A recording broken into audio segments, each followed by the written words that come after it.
So hello guys, good morning. So it's Tuesday, it's around 6:30 in the morning.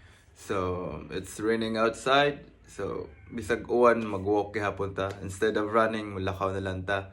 Padulong sa merkado which is sa town and to look for fresh nga fish and buy some chicken breast. So ato i-prepare atong rain clothes dito then tara, let's go.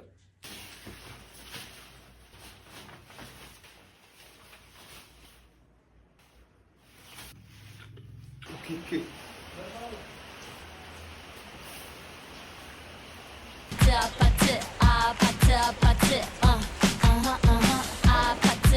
So before ta mag-start og walk, so palit sa ta og itlog.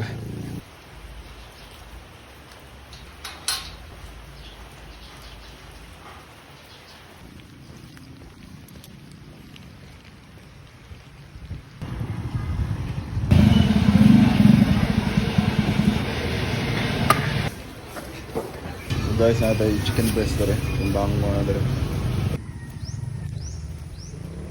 Almost there guys. 1 kilometer na lang padulong sa balay.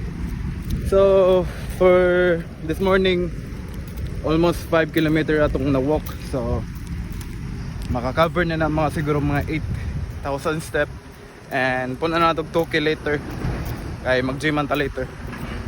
So we buy kuan na, nakapalit na ta og chicken breast, then syempre isda for our protein. So yan, see you at the home guys.